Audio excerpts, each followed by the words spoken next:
और मैं इंग्लैंड से आया हूँ। अच्छा। इंग्लैंड का मेरे पास 10 साल का मल्टीपल वीजा है। जैसे ही पता लगा कि भाई प्रदीप नरवाल को हल्का बवानीखेड़ा से कांग्रेस का कैंडिडेट घोषित किया गया है, तो हमारे दिल में एक अजीब सी लहर उठी, तरंग उठी। इसलिए भाई प्रदीप नरवाल का समर्थन करने, भाई प्रदीप नरवाल को जितवाने यहाँ आ गए। सदे अभी एक नौजवान ਜਿਹੜਾ ਆਗੂ ਹੈਗਾ, ਇਹਦੀ ਸੋਚ ਜਿਹੜੀ ਹੈਗੀ ਹੈ ਨਵੀਂ ਸੋਚ ਹੈਗੀ ਹੈ ਤੇ ਪੜ੍ਹਿਆ ਲਿਖਿਆ ਹੈਗਾ, ਲੋਕਾਂ ਦਾ ਹਮਦਰਦੀ ਹੈਗਾ, ਗਰੀਬਾਂ ਦਾ ਹਮਦਰਦੀ ਹੈਗਾ, ਜਿਹੜੀ ਇਸ ਵਿਧਾਨ ਸਭਾ ਹਲਕਾ ਖੇੜੇ ਲਈ ਬਹੁਤ ਭਾਗਾਂ ਵਾਲੀ ਮੈਂ ਸਮਝਦਾ ਗੱਲ ਹੈਗੀ ਆ, ਜਿਹਨੂੰ ਇੰਨਾ ਵਧੀਆ ਤੇ ਇਮਾਨਦਾਰ ਨਵੀਂ ਸੋਚ ਦਾ ਮਾਲਕ ਪ੍ਰਦੀਪ ਜਿਹੜਾ ਹੈਗਾ ਨਰਵਾਲ ਜੀ ਆਗੂ ਮਿਲੇ ਨੇਗੇ। ਸੋ ਮੈਂ ਬੇਨਤੀ ਕਰਦਾ ਵਿਧਾਨ ਸਭਾ ਹਲਕਾ ਭਿਵਾਨੀਖੇੜਾ ਦੇ ਨੂੰ ਵੀ ਇਹੋ ਜਿਹਾ ਨੇਤਾ ਜਿਹੜਾ ਹੈਗਾ ਤੁਹਾਨੂੰ ਇੱਕ ਹੀਰਾ ਮਿਲਿਆ, ਇਹਨੂੰ ਵੱਡੀ ਬਹੁਮਤ ਨਾਲ ਜਿਤਾ ਕੇ ਵਿਧਾਨ ਸਭਾ ਦੇ ਵਿੱਚ ਭੇਜੋ। मैं पवन भवानीवाला जी। और मैं तो पैतृक मेरा भवानीखेड़ा है। बिल्कुल। और जब मुझे पता चला कि भाई प्रदीप नरवाल यहाँ से इलेक्शन लड़ रहा है, तो मुझे यहाँ आके मैं उनके प्रचार और प्रसार में लगा हुआ। दोस्तों नमस्कार, प्रथम गूंज देख रहे हैं आप। मैं हूं आपका दोस्त त्रिदेव और इस वक्त भवानीखेड़ा में मौजूद हूं। मेरे बैक साइड में जो आप लोग देख रहे हैं उनसे एक एक से आपका परिचय करवाऊंगा। उससे पहले प्रदीप नरवाल जो है अक्सर अपने प्रोग्राम्स में ये बात बोलते हैं कि आजकल पड़ोसी भी पड़ोसी के काम नहीं आता, और प्रदीप पे ये आरोप लगता है कि जो लोग हैं वो बाहर से आए हुए हैं, यूपी से आए हुए हैं, दिल्ली से आए हुए हैं, राजस्थान से आए हुए हैं। आज मैं इस बात को थोड़ा सा और बढ़ा देता हूँ। बात दिल्ली और यूपी तक सीमित नहीं है। हमारे साथ में कुछ एक लोग मौजूद हैं जो यूपी और दिल्ली के अलावा बाहर देशों से आए हैं, 7 समंदर पार से भी लोग यहाँ पे आए हैं। तो वो किस मकसद से आए हैं, उनका मकसद क्या है, प्रदीप नरवाल से ऐसा क्या लगाव है, वो सब जानने की कोशिश करते हैं। नमस्कार जी भाई। नमस्कार। कैसे हैं, कहाँ से आए हैं आप? मैं हमारे हैं, हमारा गाँव है रोनाथ। अच्छा। तो ये हल्के में पड़ता है भवानीखेड़ा के भाई प्रदीप नरवाल के हल्के में जी। और बेसिकली हम रहने वाले हैं डिस्ट्रिक्ट संगरूर पंजाब, और मैं इंग्लैंड से आया हूँ। अच्छा। इंग्लैंड का मेरे पास 10 साल का मल्टीपल वीजा है। जैसे ही पता लगा कि भाई प्रदीप नरवाल को हल्का बवानीखेड़ा से कांग्रेस का कैंडिडेट घोषित किया गया है, तो हमारे दिल में एक अजीब सी लहर उठी, तरंग उठी। इसलिए भाई प्रदीप नरवाल का समर्थन करने, भाई प्रदीप नरवाल को जितवाने यहाँ आ गए। अच्छा। तो आप इंग्लैंड से अभी आए हैं कि कई दिन पहले से? नहीं, मुझे आए हुए तकरीबन 1 मंथ हो गया। अच्छा। और भी मेरे भाई हैं, जो मेरा रियल ब्रदर है बॉबी गिल, वो अभी 2-4 दिन में आने वाला है, 5 अक्टूबर से पहले आ जाएगा। और भी हमारे भाई साहब खड़े हैं जो कि भाई साहब का स्ट्रॉन्गली समर्थन करने आए हैं। अच्छा, कौन सा लगाव है जिसकी वजह से आप इतनी दूर से यहाँ चल के आए हैं, धूप में खड़े हैं, आप प्रचार कर रहे हैं लगातार? मैं आपको बताना चाहता हूँ, एक लगाव नहीं, एक दिल की तमन्ना है। एक नौजवान साथी है, हमारे बड़े भाई हैं, ऊर्जावान है, संघर्षशील है। और मैं आपको बता दूं, हमारा सौभाग्य है, हमारा भवानीखेड़ा हल्का काफ़ी चीज़ों से पिछड़ा हुआ है। हम भाई साहब को मैं एक नई उमंग देखी, हमने एक तरंग देखी है, ऊर्जावान है। और सीधा सा हमें भाई साहब को जिता के हमने मंत्री बनाना ही बनाना है जी, और हल्के का विकास करवाना है। अच्छा, चलिए और लोगों से भी बात करवाते हैं। आप कहाँ से आए? मैं कुरुक्षेत्र से आया हूँ। अच्छा। मेरा नाम पुनीत गर्ग है और मैं प्रदीप नरवाल जी को बड़ी अच्छी तरीके से जानता हूँ। इन्होंने दिल्ली के अंदर रहते हुए जवाहरलाल नेहरू यूनिवर्सिटी में छात्र संघ की राजनीति से शुरू किया था। आज ये इस मुकाम पर पहुँचे हैं और ये लोगों में उत्साह है, कांग्रेस को भी लेके और प्रदीप नरवाल को भी लेके। और प्रदीप नरवाल बहुत अच्छी मतों से यहाँ से विजयी रहेंगे। कैसे हैं सरदार जी? हाँ जी, ठीक है जी।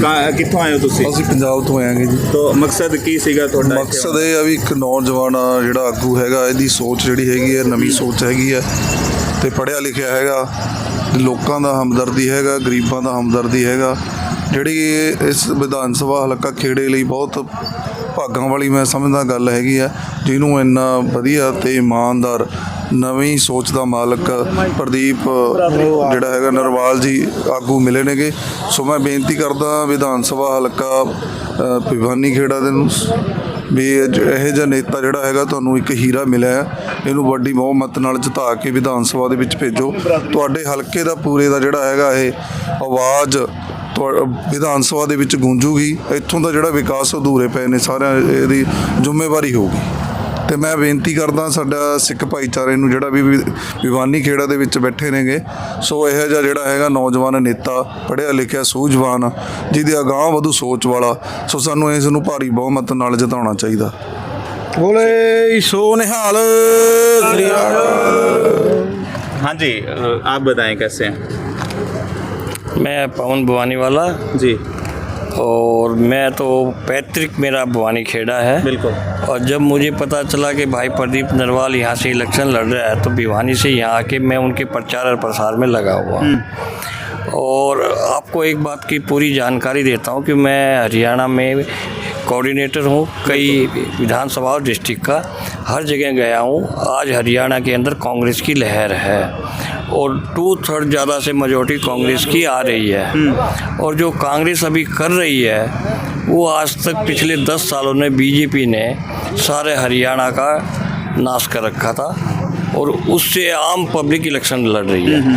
प्रदीप नरवाल से ज़्यादा प्रदीप नरवाल के अलावा जो पब्लिक इलेक्शन लड़ रही है, आम पब्लिक चाह रहे हैं भाजपा को भगाएं और कांग्रेस को लेके आएं। और इसलिए हम चाहते हैं कि एक युवा जो कि JNU से पढ़ा हुआ है और एजुकेटेड आदमी को अगर सत्ता में हम लेके आते हैं तो वो ज़्यादा स्ट्रॉन्ग और गुडविल के साथ काम कर सकता है। इसलिए विशेष करके मैं आज 2-4 दिन के लिए भवानी खेड़ा आया हुआ हूँ।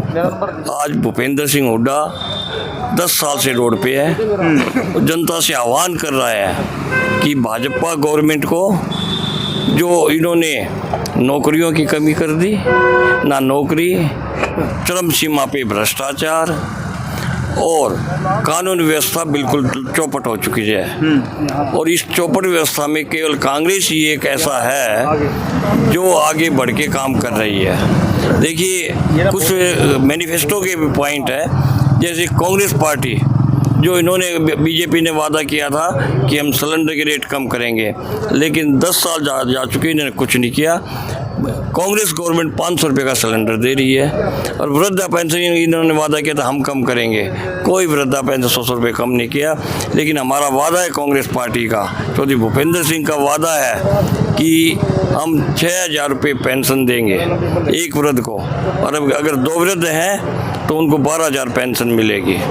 तो सिलेंडर भी 500 रुपये का मिलेगा, वृद्धा पेंशन भी मिलेगा, गरीब लोगों को 100-100 गज के प्लॉट दिए जाएंगे और जो किसान भाई जो MSP मांगते हैं उनको MSP दिए जाएंगे।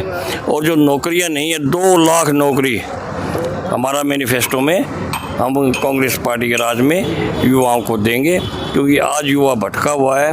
उसकी पढ़ने के बाद उसको नौकरी नहीं मिलती और न मिलने से पवन जी जो MSP वगैरह है ये तो बहुत बड़े मुद्दे हो गए। यहाँ पे आमतौर पे क्या होता है कि विधायक रहे, मंत्री भी रहे, लेकिन भवानी खेड़ा जो लोकल मुद्दे हैं उनमें ही बहुत ज़्यादा पिछड़ा हुआ है। तो उसमें कितनी उम्मीदें हैं प्रदीप नरवाल से? आपको एक बात आश्वासन देना चाहता हूँ कि ये मेरे फोरफादर का शहर है। जब मेरे फोरफादर यहाँ रहे हैं, आज भी हमारी हवेली है यहाँ जी, जिसमें कुछ लोग रह रहे हैं। तो मेरा क्या मानना ये है कि प्रदीप नरवाल अगर यहाँ आते हैं तो सबसे बड़ी समस्या यहाँ पानी की है, सीवर की समस्या है, गंदगी की समस्या है। पहले फेज में वो कम करेंगे, दूसरे फेज में हमारा ये सोचना है कि एक बहुत बड़ा उद्योग लगाएं, और उद्योग लगेगा तो यहाँ आसपास के गांव के लोग यहाँ रोजगार मिलेगा, चाहे लेबर के रूप में रोजगार मिले चाहे बाबू के रूप में रोजगार, मतलब रोजगार तो रोजगार है। तो बहुत बड़ा कारखाना लेके आएंगे और ये सेंट्रल गवर्नमेंट में कांग्रेस में कि काफ़ी पकड़ है इनकी, उस पकड़ का फ़ायदा केवल और केवल भवानी खेड़ा को मिलेगा। भवानी खेड़े को उसका फ़ायदा उठाना चाहिए, क्योंकि जो लोकल है वो आज तक कुछ नहीं कर पाए, केवल अपनी चौधर जमाई है। ये चौधर के नहीं दे, नया युवा है, इनकी सोच काम करने की है। चलिए, उम्मीदें जवान हुई हैं प्रदीप नरवाल के रूप में। आप भाई साहब क्या कहेंगे? मैं परवीन लुक्कड़ जालोर से राजस्थान से आया हुआ हूँ। राजस्थान से इतने जी दूर? जी बिल्कुल। मैं ये बताना चाहता हूँ कि प्रदीप भैया जो दिल्ली में पढ़ते थे उस टाइम जब हम राजस्थान के सबसे पिछड़े जिले जालोर से जब दिल्ली जाना होता था तो प्रदीप भैया शिक्षा के बारे में जितनी भी जानकारी चाहिए थी तो प्रदीप भैया हमें देते थे। अच्छा। तो जब भी शिक्षा के बारे में कहीं भी कोई ऐसा मुद्दा होता था तो हम प्रदीप भैया से जानकारी लेते थे, उस पर हम काम करते थे। तो आज जैसे इनको भवानी खेड़ा हल्के से टिकट मिला तो हमें इतनी लहर खुशी हो गई, इतना जोश जुनून पैदा हो गया कि यदि प्रदीप नरवाल जी भवानी खेड़ा से जीत के जाते हैं तो समूह में ये साबित हो जाएगा कि हरियाणा में शिक्षा निश्चित रूप से बेहतर हो जाएगी। और भवानी खेड़े हल्के की जो बात कर रहे हैं तो मैं यहाँ 3 दिन गाँव में घूमा, बड़सी घूमा, प्रेमनगर घूमा, तनाड़ा घूमा, तो यहाँ पे एक बात साबित होगी, लोगों का जो प्यार मिल रहा है। और जैसे ही प्रदीप भैया ने एक सुंदर नहर का मुद्दा उठाया, तो ये बात हुड्डा जी के मंच पे भी उन्होंने बताया और कहा दिया कि हफ्ते भर में सरकार बनते ही हफ्ते भर में सुंदर नहर का पानी गाँव में आ जाएगा। इससे बड़ी और समस्या जो हल होने वाली है और क्या है? वाकई सुंदर नहर को ऑक्सीजन बोला जाता है इस एरिया में। हाँ जी, आप क्या कहेंगे?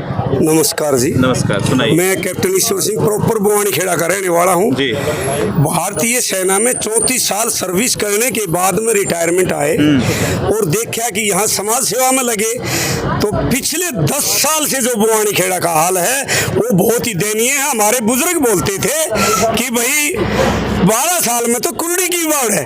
अभी यहाँ बवानी खेड़ा का जो हाल है वो भाई भगवान ने सुन ली और ऊपर वाले हाई कमांड ने हमारे पास एक देवता स्वरूप एक नौजवान ऊर्जावान पढ़ा लिखा, आज तक हरियाणा में ही नहीं इंडिया का एक ऐसा पढ़ा लिखा एमएलए बनने जा रहा है बवानी खेड़ा से, जो खुद बोलता है कि बवानी खेड़ा का नक्शा हम हरियाणा में नहीं, बवानी खेड़ा का नक्शा तो हम इंडिया में दिखा देंगे। तो एक ऊर्जावान पढ़ा लिखा, आज तक का कोई लीडर नहीं आया ऐसा। और हमारी सेना के लिए हमारे यहाँ प्रॉपर बवानी खेड़ा से लड़के पगडंडियों पर दौड़ते थे, रोड के किनारे दौड़ते थे, तालाब के किनारे दौड़ते थे, तैयारियां करते थे। उनको इस बीजेपी की सरकार ने केवल 4 साल की कर दिया, ना पेंशन, ना भत्ता, ना कैंटीन के कोई फैसिलिटी, ना हॉस्पिटल की फैसिलिटी, ना उसको उनके पेरेंट्स और बच्चों किसी को फैसिलिटी नहीं। 4 साल में क्या 21,000 लाएगा? 21,000 रुपए तो वो खाने पीने में, एक्स्ट्रा खाने पीने में और मोबाइल चलाने में खर्च कर दे। ये बोलते हैं वो 21, 31, 51,000 ले गए, नथिंग। इनको तो परमानेंट नौकरी चाहिए, क्योंकि गांव का रोजगार जो युवा बच्चा है उसको रोजगार चाहिए, परमानेंट चाहिए, न कि डी ग्रुप की ये वो। यहाँ तक कि मैं बताऊं पीएचडी बच्चे डी ग्रुप में गए हैं, जो तहसीलदार और अच्छी अच्छी पोस्टों में जाना चाहिए, डीएसपी, एसपी और तहसीलदार, आईएएस बनना चाहिए, वो डी ग्रुप की नौकरी के लिए भटक रहे हैं बच्चे। सबसे बड़ा मुद्दा बवानी खेड़ा हल्का का है, तो नहर का, सुंदर नहर का लोग, किसान और मजदूर ट्राई कर रहे हैं कि खेती सूख रही है, धान सूख रहा है। आज आपको मैं खेतों में दिखाऊं, धान सूख रहा है, लोग क्या करेंगे? यदि खेत में पानी आता है, फसल ठीक होगी तो मजदूर को भी काम अच्छा मिलेगा। आप बताइए मिलेगा कि नहीं? मैं तो आपके चैनल का बहुत धन्यवाद हूँ कि आपने बवानी खेड़ा में आके प्रदीप भाई नरवाल के साथ में और बवानी खेड़ा की बात को उठाया है। और हम यहीं पर ही नहीं, भाई साहब को अच्छा जिता के आगे से बहुत ज्यादा मदद से आगे भेजेंगे। और आपको बताता हूँ प्रॉपर बवानी खेड़ा की, मैं हल्का के हर गांव में घूमा हूँ, न पीने का पानी है, न गली में सफाई है, न हॉस्पिटल में दवाई और डॉक्टर है, तो न स्कूल में पढ़ाई है। क्या करेगा वो गांव और शहर? आपको मैं प्रॉपर बवानी खेड़ा में दिखाता हूँ, सीवर लीक कर रहे हैं, जगह जगह गंदगी, देखिए गंदगी आपको क्या मिलेगी? आपको क्या करेगा आदमी? बच्चे यहाँ बीमार हो रहे हैं सीवर का पानी पी के, बूढ़े यहाँ बीमार हो रहे हैं, अभी नौजवान का नंबर है, तो हम क्या करेंगे? प्रदीप भाई नरवाल को जाके ने इस देश का भविष्य, इस देश के नौजवानों का भविष्य, बूढ़ों को 6,000 पेंशन, 500 में सिलेंडर, जो कांग्रेस सरकार 400 में गृहिणियों को सिलेंडर देती थी, आज ये 1100 रुपए में दे रहे हैं। तो आज सभी को आस है हुड्डा सरकार आएगी, 6,000 पेंशन होगी, 500 रुपए में सिलेंडर मिलेगा, तो ऑटोमेटिक कुछ सुधार होगा, बच्चों को नौकरियां मिलेगी। हुड्डा साहब ने 2 लाख नौकरियां सरकार आते ही बोला है, इन्होंने तो 2 करोड़ हर साल बोल दिया था, एक भी नहीं लगा, उल्टा सब कुछ प्राइवेट कर दिया। जहाज प्राइवेट, बसें private, railway private, bank private. क्या करेंगे ये हमारे कैसे जो पेंशनधारी है? आप बताइए, 60 साल नौकरी करने बाद में एमएलए एमपी की जो पेंशन है डबल कर देते हैं, 4 गुना कर देते हैं। और आपको ओल्ड पेंशन स्कीम बंद करके बीजेपी सरकार ने इतना नुकसान किया है, उनका मान सम्मान घटा दिया है। आग लगी है हर आदमी के सीने में और आज उसको मिटाएंगे। किसानों को रोक दिया इन्होंने दिल्ली जाने से। अरे किसान क्या थे? मजदूरों किसान किस लिए गए थे? अपने एमएसपी का हक लेने के लिए, शांति से। 1.5 साल तक रोड में कील गाड़ी थी, आज टाइम है इनको बदला लेने के लिए। आशा वर्कर को पीटा, एक बदला लेगी, देख लेना। सरपंचों को बुला के पीटा, एक बदला लेगा। जन जन की मुर्दाबाद है। जहां तक देखेंगे ना, आज आग लगी मिटेगी तब आग जब हरियाणा में कांग्रेस सरकार आएगी, हुड्डा साहब के नेतृत्व में आएगी और भारतीय भाई प्रदीप नरवाल को बहुत ज्यादा मतों से जिता के भेजेंगे और हरियाणा को रोकना अच्छा चाहूंगा, बनाएंगे। कल योगी आदित्यनाथ जी आए थे और आप कैप्टन हैं, आर्मी से जुड़े रहे हैं, सेनाओं से जुड़े रहे हैं। एक जवाब मैं चाहूंगा, उन्होंने कहा कि कांग्रेस सरकार जैसे ही आएगी तो यूं समझो देश बर्बाद हो जाएगा, कांग्रेस नहीं आनी चाहिए।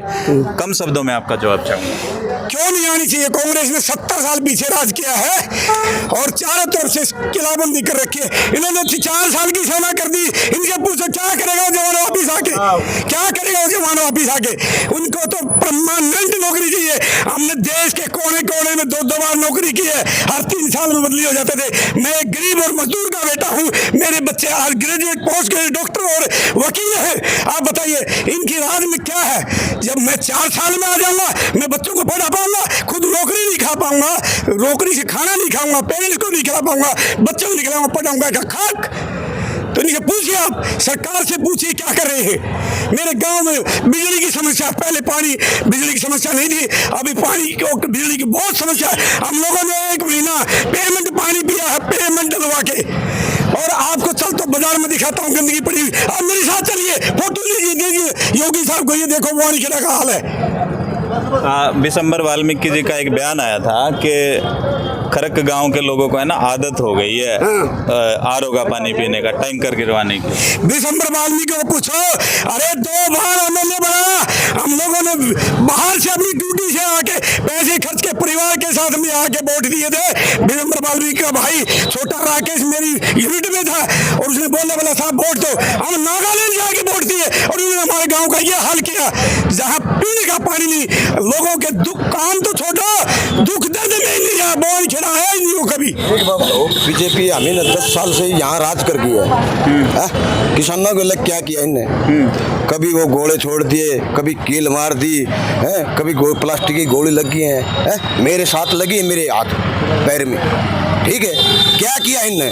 दिसंबर को ये पूछ ले जाके, अभी कोई गांव में गया है भी मारे नहर का हफ्ता भी तोड़वा दिया, महीने में पानी आता है, वो भी 3 दिन, हफ्ता भी नहीं देते। जब देता तो बताओ, किसी से ही पूछ ले। चलो अब प्रदीप नरवाल से उम्मीदें हैं पानी आ जाए। हाँ पानी आएगा 2 हफ्ते ले। हाँ बिल्कुल खारा पानी भाई साहब, बिल्कुल पिया ही नहीं जाता। समझ गया। और मेडिकल भवानी खेड़ा के लोग जुड़े थे और योगी भी झूठा, योगी भी झूठा, तो कुंडली में रंडपुर में है। भवानी खेड़ा में मौजूद थे और यहाँ पे प्रदीप नरवाल को सपोर्ट करने के लिए विशेषकर विदेशों से लोग आए हैं, यूपी से, दिल्ली से, पंजाब से, राजस्थान से। कुछ लोगों से हमने बात करवाने की कोशिश की। वीडियो कैसा लगा हमें कमेंट बॉक्स में जरूर बताएं। उस वीडियो को ज़्यादा से ज़्यादा शेयर कर दें। धन्यवाद, जय हिंद।